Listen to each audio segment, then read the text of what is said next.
हम लोगों ने देखा कि नीतीश कुमार जी थक चुके हैं, उनसे बिहार संभल नहीं रहा और कहीं ना कहीं से एक नकारात्मकता उनके अंदर दिखी है। जब हम लोगों ने 10 लाख सरकारी नौकरी पहले कलम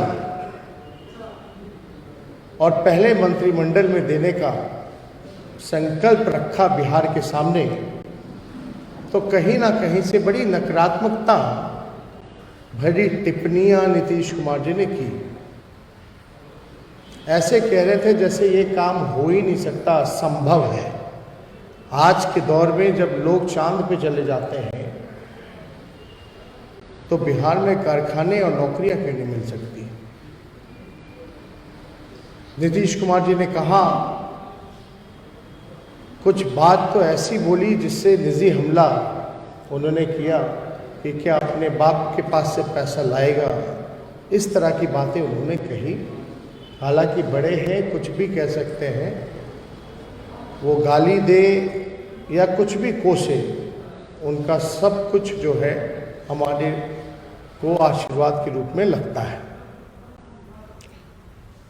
जब लैंडलॉक्ड स्टेट की बात उन्होंने की थी तो उन्होंने कहा था कि बिहार में उद्योग नहीं लग सकते, कारखाने नहीं लग सकते, नौकरियां नहीं दी जा सकती। हमने कहा था तब तो पंजाब और हरियाणा, राजस्थान भी लैंडलॉक्ड स्टेट है, तो वहाँ कारखाने क्यों लगे हैं। बिहार के लोग पंजाब हरियाणा जा कर के रोजी रोटी क्यों कमाते हैं, उन फैक्ट्रियों कारखानों में क्यों काम करते हैं। हालांकि इसके बाद कोई जवाब नीतीश जी का आया नहीं। और ये बार बार वो कहते हैं नीतीश कुमार जी कि हमने जो है 6 लाख लोगों को रोजगार दिया 15 साल में। ध्यान से सुनिएगा, ये महत्वपूर्ण बात है। वो बार बार कहते हैं कि हमने 6 लाख नौकरियां दी, लेकिन नीतीश कुमार जी ने ये कभी नहीं बोला कि सारे कॉन्ट्रैक्ट पे नौकरियां थी, पक्की नौकरियां नहीं थी। वो जितने भी थे संविदा पे बहाली निकालते हैं, संविदाएं पे। ये क्यों नहीं बोलते कि भाई हमने पक्की नौकरियां दी। और जब हम कह रहे हैं 10 लाख नौकरियां हम देंगे, तो उनको शक होता है कि पैसा कहां से लाएंगे। तो हमने पहले भी बताया था, पैसा बिहार का कुल बजट 2,11,13,000 करोड़ रुपए का है, जो कि 40% खर्च नहीं कर पाते, जो कि 80,000 करोड़ होता है। एक 80,000 करोड़ अलग है जो बिहार सरकार खर्च नहीं कर पाती। दूसरा, राइट फॉर एजुकेशन, जो सेंट्रल से जो फंड मिलता है लगभग 24 से 25,000 करोड़, वो ये पैसा जो है लौटा देते हैं। लेकिन मैं सुशील कुमार मोदी जी को, नीतीश जी को ये कहना चाहता हूं कि हमारे पास पैसा है, लेकिन इच्छा शक्ति होनी चाहिए, जो कि आप दोनों के पास नहीं है। और आप दोनों से बिहार संभल नहीं रहा, क्योंकि आप लोग थक चुके हैं।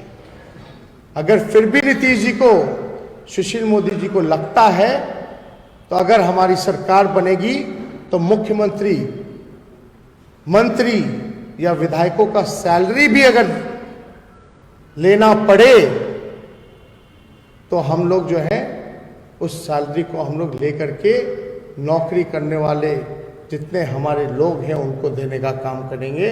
और मुख्यमंत्री, मंत्री, विधायकों को सैलरी नहीं मिलेगी। अगर फिर भी संदेह है तो। दूसरी बात, हम ये कहना चाहते हैं कि संविदा पे जितने कर्मियां हैं, कर्मियों को हम लोग जो है नियमित करने का काम करेंगे।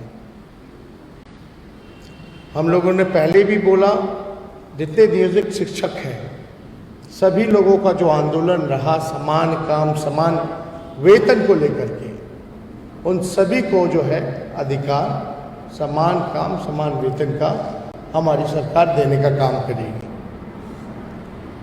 स्वयं सहाय समूह हैं, जीविका दीदी, आशा कर्मी, आंगनबाड़ी, रसोइया सहित तमाम अन्य साथी, जिनका मानदेय को हम लोग जो है दुगुना से तिगुना बढ़ाने का काम करेंगे और नियमित करेंगे। और ख़ास तौर पर मैं बताना चाहूँगा और ऐलान करना चाहूँगा कि शिक्षा के क्षेत्र में लालू जी के समय, राबड़ी जी के समय बिहार को 7 विश्वविद्यालय मिले। नीतीश जी इस पे कभी चर्चा नहीं करते, कोई बात नहीं करते। लेकिन हमारी जब सरकार बनेगी तो बेगूसराय में राष्ट्रकवि दिनकर के सम्मान में एक विश्वविद्यालय की स्थापना की जाएगी। दूसरा विश्वविद्यालय मिथिलांचल में जननायक स्वर्गीय कर्पूरी ठाकुर जी के नाम पे हम लोग एक विश्वविद्यालय का स्थापना करेंगे, जो कि मिथिलांचल में होगा।